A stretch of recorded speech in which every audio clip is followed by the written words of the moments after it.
Do you suppose Adam is going to have this huge long line of people that want to talk to him when you get to heaven?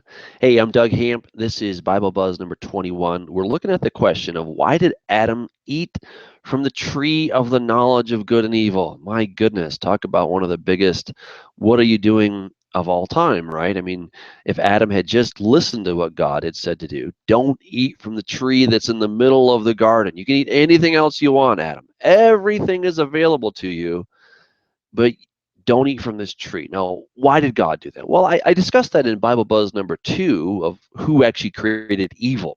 And I suggest that God is the one who created evil based on Isaiah 45, because God says that he created evil, and he defines evil as doing anything that he doesn't like.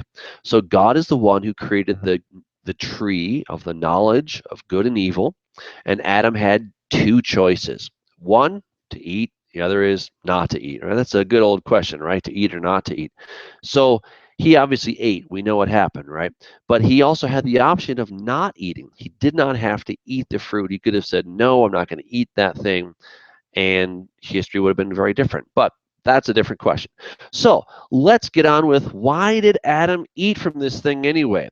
Now, I've heard different sermons, pastors telling us, well, Adam was so in love with his wife that he just couldn't imagine being without her, so he decided to commit suicide. I think that is completely wrong, and I'll show you why. All right, let's jump into the text. We will take a look at this thing, and we'll see if we can't figure this out. All right, here we go. So we're in Genesis chapter 2. And of course, you know this. God says, of every tree of the garden you may eat freely, but of the tree of the knowledge of good and evil you shall not eat, for in the day that you eat of it you shall surely die. Okay, so now, granted, Adam is pretty young at this point, right? He's a few minutes old, or maybe a few hours old. Maybe, yeah, well, he can't be more than a day, right? Because God's going to make Eve that same day. So he's a few minutes, maybe a few hours, who knows? But he's got it. He's a smart guy. He's not an idiot. He's made in the image of God. He's made in the likeness of God. God himself is speaking to Adam, right? Adam is at the top of his game. He's at the peak performance. You don't get any smarter than Adam is right now, okay? You might get a little bit wiser, but you won't get any smarter as far as your intellect or, everything goes. So here we go. We're in now Genesis chapter 3. Here comes that serpent. And he says, has God indeed said, you shall not eat of every tree of the garden? All right, so the first thing that Satan does is he plants this doubt in there. And then the woman, this is Eve, she says, we may eat of the fruit of the trees of the garden, but of the fruit of the tree which is in the midst of the garden, God has said, you shall not eat of it, nor shall you touch it, lest you die. Now, some people suggest that she's kind of adding to it, embellishing a bit. I don't really think so. I don't know, but I don't think that that she's already exaggerating. I mean, she's innocent. Well, she has no reason to do that. Nevertheless, the serpent said to the woman, you will not surely die. All right, so there's the lie, and here comes the truth. For God knows that the day you eat of it, your eyes will be opened, and you'll be like God, knowing good and evil. How do we know that that's true? Because the text tells us that it's true. Because here God says, he says, hey, look, man has now become like one of us, knowing good and evil. See, he says right here in verse 22, but look, man has become like one of us to know good and evil. Now, lest he put out his hand and take from the tree of life also and eat and live forever, therefore the Lord God sent him out of the garden. So the tree was there so that man would learn good and evil. It was there for a purpose, but man had two options, to eat or not to eat. We know the choice he made. He had the other choice. What if Adam had done the right thing? But we're getting ahead of ourselves. What's going on here? Why did Adam eat from that tree anyway? He knew what God said. So he says, no, you're going to die. So here we go. Verse 6. This is the big clincher. When the woman saw that the tree was good for food, that it was pleasant to the eyes, and a desirable tree to make one wise, she took of its fruit and ate. Okay, let's pause there for a second. She's eating this thing. Where's Adam? Do you think Adam is like out, I see you later, honey. I'm gonna get some time off here. I kind of need a little space. We've been so close lately, and I just need to go to my man cave and get some alone time, just some me time. I mean, do you really think that's what Adam was doing, or these guys are like fresh, they're like brand new. They're not having any marital spouts yet. He's not having to go and kick back from work. He's not going down to the bar to get a drink. It's him and Eve. It's Adam and Eve, two people on the planet, and God, and I guess, all the angels and stuff, right? So Adam's not like wandering off. Here's this person that's been plucked out of his own rib, and he's like, whoa, this is woman, right? Chava, right? Or Isha. Isha is the word for woman there. And he's like, she's bone of my bone and flesh of my flesh, right? So if ever there was a good marriage, this is it. They're like one. They're united. They're not going to be like parting ways and taking a break from each other. And hey, I'll go on this side of the garden, you go on that side of the garden. You wouldn't do that, would you? If you went on a date, would you like say, well, I'm going to go on this side of the park, you go on that side of the park, and we'll meet back at the other side? No, you're going to be together. And guess what? That's exactly what the text tells us. It says that Adam was with his wife. It says it right there in our text that we were just looking at. So, why some people come up with these different ideas as to where Adam was, I don't know. But that's beside the point. She says she also gave to her husband with her. See that? With her, and he ate.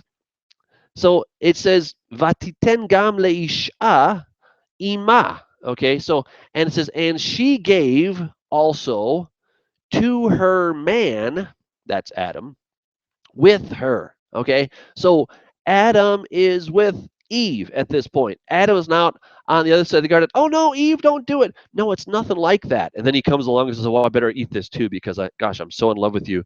I just couldn't, stand the thought about being with you, Eve. It's not that at all, you guys. In fact, it's a lot worse. See, here's Eve, okay, and here's Adam, right? And Eve is like, or sorry, Eve, I'm like looking backwards. So Eve, she's looking at the tree and she's like, it looks yummy. All right, and here's Adam. Hey, I wonder what's going to happen. God said you can't eat from this thing, you're going to die, right? So Eve takes from the tree and she goes, chomp, right? She eats this thing, and guess what? Nothing happens, right? Nothing happens. Adam's like, hey, this is interesting. Maybe I could do that because, she just ate and nothing happened. You see, the reality is that Adam was being a scoundrel at this point, and he was letting his wife be the guinea pig. He was letting her be the canary in the coal mine. Hey, let's see what's going to happen. Let's see if anything happens. And I'm going to let Eve kind of try this out. And if nothing happens to her, then maybe I'll give it a try. What do you think about that? Well, how do I know that? How do I know that nothing happened to Eve? Because the text tells me. The text tells me that nothing happened until Adam took a crunch of that fruit, whatever that fruit was. Now notice it says, she also gave to her husband with her, and he ate. Then, or and is the actual Hebrew, but it says, and the eyes of both of them were open, and they knew that they were naked, and they sewed fig leaves together and made themselves coverings. Okay, so nothing happened when Eve took of the fruit, but when Adam did, yep, something happened. That's when their eyes were open. Okay, now go with me. We've got to check this out in Numbers chapter 30. Numbers chapter 30 is where the answer lies. Because what was the solution? Okay, Numbers chapter 30 is all about vows. And you may say, no, wait a second. This is like much later. This is all like Mount Sinai kind of stuff. But wait a second. God's word is eternal. It says, forever your word is established in heaven. Forever. Okay, so God's word doesn't change. So what is true is always true. All right, so God says that if a man makes a vow to the Lord or swears an oath to bind himself by some agreement, he shall not break his word. He shall do according to all that proceeds out of his mouth. Or if a woman makes a vow to the Lord and binds herself by some agreement while in her father's house in her youth, and her father hears her vow and the agreement by which she has bound herself, and her father holds his peace, then all her vows shall stand, and every agreement with which she has bound herself shall stand.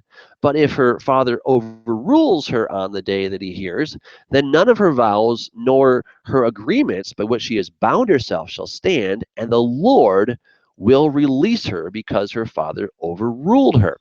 Okay, so the same thing is true of a man taking a woman, or a woman here taking a man, if indeed she takes a husband, okay, while bound by her vows or by a rash utterance from her lips by which she has bound herself, and if her husband hears it and makes no response to her on the day when he hears it, then her vow shall stand, and her agreements by which she bound herself shall stand. But if her husband overrules her on the day that he hears it, he shall make void her vow which she took, and what she uttered with her lips by which she bound herself, and the Lord will release her. You see that? And the Lord will release her. And then we see it again, and it says that the Lord will release her. There you have it, 3 times that the man, whoever's in charge, whoever has authority over this woman, whether it's her father or her husband, that's why the man is a covering to the woman. You see, that's why Adam is a covering to the woman. He's a covering to Eve. So what is he supposed to do? And it says if her husband makes no response, whatever to her from day to day, then he confirms all her vows, all the agreements that bind her. He confirms them because he made no response on the day that he heard. And so, and it says, but if a man makes a commandment or a vow, it's going to stand. He can't get out of that. He cannot get out of it. Now, the man makes something, then it's going to stand. But if she makes something, then the husband has the ability, has the right to make that null and void. So imagine again, here we've got Eve and we've got Adam. Eve takes a bite, yummy. And then Adam's like, uh-oh, wait a second. That wasn't a good idea. Eve, we shouldn't have done that. I'm not going to take a bite of that thing. And I'm, maybe I don't know all the rules at this point, but I can raise my hand and I can ask the father, hey, what do I do, Dad? And he'll tell you, right? You could have, God would have told Adam the answer. Here's what you do, son. You just have to disavow it and I will release her. Okay. So Adam could have been the covering for his wife. Instead, what does he do? He lets her be the guinea pig, the canary in the coal mine, and he basically throws her under the bus, right? Because what happens later is God comes walking along. Hey, Adam, where are you? He doesn't ask, hey, Eve, what's going on? No, he comes to Adam, where are you? And what does Adam do? He throws his wife under the bus, right? Again, there's 2 people on the planet, you guys, 2 people, Adam and Eve. There's nobody else, nobody else. So Adam, instead of being a covering for his wife, he says, well, the woman that you gave me, she gave me the fruit and I ate, right? So basically he's saying it's the woman's fault and it's your fault, God, for giving her to me. So it's like a double whammy, right? He's really embarrassing his wife. He's not being a covering for her, and he's blaming it all on her. Sounds pretty familiar, doesn't it? Well, it's the woman that you gave me. It's all her fault, right? I would have accomplished all my dreams in life if it hadn't been for that woman. I would have been rich by now if it hadn't been for my wife. I would have been, filthy rich and majorly famous, et cetera, et cetera, et cetera, if it hadn't been for my wife. It's all her fault, right? This is the kind of things that we hear all the time, right? If you go to the counselor's office, you'll hear all this bickering and stuff going on, right? And the husband's always the wife's fault, and then of course, the wife gives it back a little bit too. I mean, look, I'm not saying that we guys are always wrong, but we're not always right, okay? But the point here is that we are to be a covering for our wife. That's what we're supposed to do. That was God's intention, and that's what Adam did not do. So let's learn from Adam's mistake and not repeat it. So why did he eat from this? Because he was letting her be the guinea pig. He wanted to see what's going to happen. Is she going to die? She eats of it. She doesn't die. Maybe I'll try it too. Maybe God isn't being honest with me. Maybe God isn't being legit. And you see, this really is at the basis of the whole kingdom of heaven thing, is do we trust God? Is he telling us the truth or is he holding out on us? And really, every time that we don't trust the Lord, what we're saying is, I don't trust you, God.